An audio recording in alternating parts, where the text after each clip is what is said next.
Olá, passando aqui para a gente conversar um pouco a respeito da vida, a respeito do sistema religioso, né? Não tem como não falar, porque o sistema religioso é uma coisa que a gente nasce com isso dentro do nosso coração, né? A família, os familiares, o pai, a mãe, tudo já são e a gente vai no embalo. Mas muitas vezes a gente não sabe nem o que está seguindo, porque é uma diretriz já pré-formada na mente. Desde quando a gente nasce, já nasce com essa predisposição para seguir uma coisa que a gente não tem noção. E uma das coisas que me preocupava muito era o tempo, a quantidade que existia de movimentos evangélicos, né? Denominações evangélicas, e eu ficava preocupado pensando comigo mesmo, gente, por que aqui tem tanta igreja e todo mundo se dirige à sua como se fosse a única? Eu ficava assim, eu na minha inocência, eu ficava imaginando, e eu prometi a mim mesmo, quando chegasse o meu tempo de conhecer, eu ia conhecer isso a fundo. Quando eu conheci uma das organizações evangélicas, tidas como evangélica, mas depois a gente vê que não é bem evangélica. Eu pude perceber que a coisa é bem diferente. As coisas não são como a gente imagina. Aquela unidade que é pregado, aquele amor, aquela confraternização que é propagado nos púlpitos, é só ilusão, porque na realidade todos os religiosos são inimigos uns dos outros, porque eles não acreditam em comum, mas ele tem crenças diferentes e cada um com suas crenças pregando como se ele fosse a única verdadeira. E eu ficava preocupado, meu Deus, como é que se prega o evangelho, que quer dizer boas novas, o evangelho que diz ser a unificação entre Deus e o homem, e uma divergência doutrinária e ideológica tão grande. Porque se eu frequento a igreja da esquina, eu não vou naquela outra, da outra esquina, porque cada uma delas estão afirmando o Deus como sendo daquela igreja.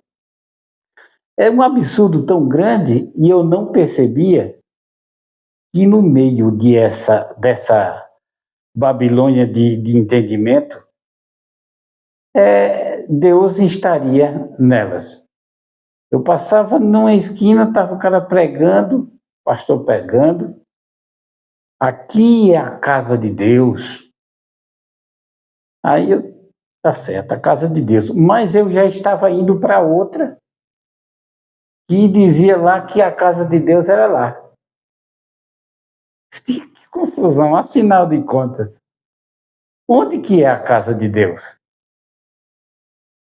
Eu, na minha inocência, não entendia da doutrinação, da pregação teológica de cada denominação, e eu ficava encucado. Eu digo, isso não pode existir. Tem que unificar, tem que ser unido, como diz Jesus Cristo, assim como eu sou um com o Pai, assim vocês todos sejam um também. E por mais que eu procurasse entender os meus amigos, os meus irmãos de outras denominações, eu perguntava a um, eles diziam que lá é onde estava a verdade, perguntava a outro, lá é que está a verdade. E eu, como fazendo parte da Igreja Adventista do Sétimo Dia, eu acreditava que não era em nenhuma das outras denominações, era na minha igreja, porque a minha igreja era a igreja da profecia, era a igreja da promessa, é a igreja remanescente. Mas eu dizia, alguma coisa está errada, gente. Como é que eu sou a única verdadeira, a única denominação verdadeira? sendo que tem N denominações pregando a mesma coisa, ou de maneiras diferentes, mas o mesmo Deus. Foi aí que eu comecei a raciocinar e comecei a pensar comigo mesmo. Ninguém me induziu, ninguém me conduziu a nada. Eu apenas fiquei analisando usando a lógica. Eu dizia que eu era verdadeira porque guardava os mandamentos de Deus e tinha a fé de Jesus. Os outros também pregavam os mandamentos e a fé de Jesus. Digo, gente, quem é que está certo nessa coisa, nessa confusão, nessa Babilônia? Foi aí que me esclareceu de que os mandamentos do qual eu estava pregando, que era verdade, não era os mandamentos, era o mandamento.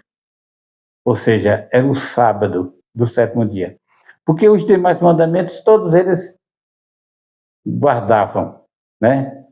Então, o meio de diferença entre as outras denominações e a minha era apenas um dia da semana. Era o sábado do descanso. Aí eu digo, olha, se eu entender o sábado, a doutrina do sábado, então eu vou desmistificar todas as demais. Mas quanto mais eu me aprofundava, quanto mais eu entrava nesse universo, mais confuso eu ficava. Eu não podia, em função do sábado, de um mandamento, eu condenar todas as demais. Não tinha sentido que todos fossem condenados por causa de um dia, sendo que Deus criou todos os dias.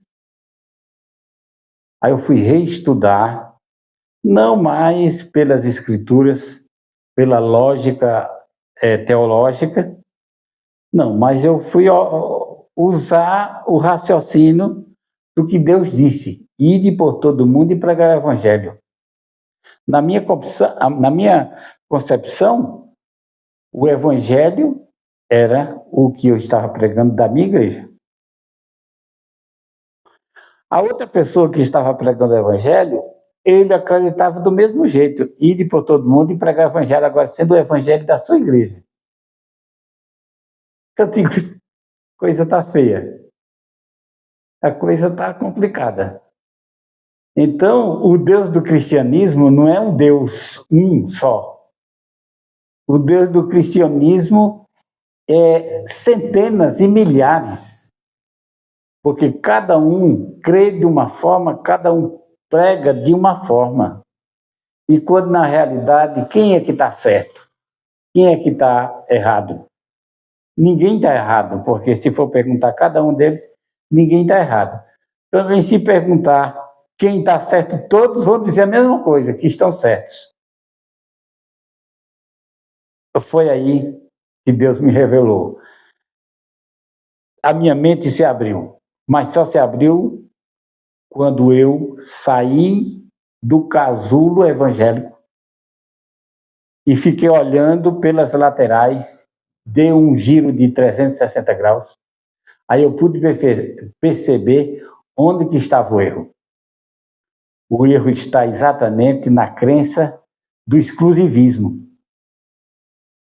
Não tem unificação no cristianismo, não tem unificação na religiosidade. Existe separação e mais separação.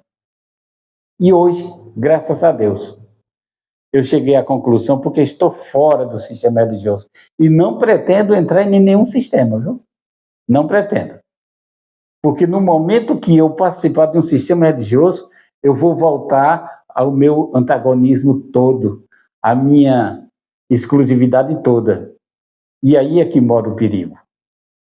Portanto, meu amigo, se você está vivendo esse drama, dessa confusão na sua mente, saia, dê uma olhada de 360 graus ao seu redor, raciocine, use a lógica e veja que tudo que nós estamos fazendo é andar em vão, caminhando em vão, que não chega a lugar nenhum. Porque a unidade e a unificação, nossa maneira de seguir e amar as pessoas, isso é o que importa. Porque todos os mandamentos se resumem em um só: amar a Deus sobre todas as coisas e o próximo a si mesmo. Se isso não leva a essa unidade, então é uma fraude do cristianismo. Pense bem, analise bem e veja por si mesmo a verdadeira voz de Deus dizendo: esse é o caminho, andai por ele. Um abraço, que Deus nos abençoe.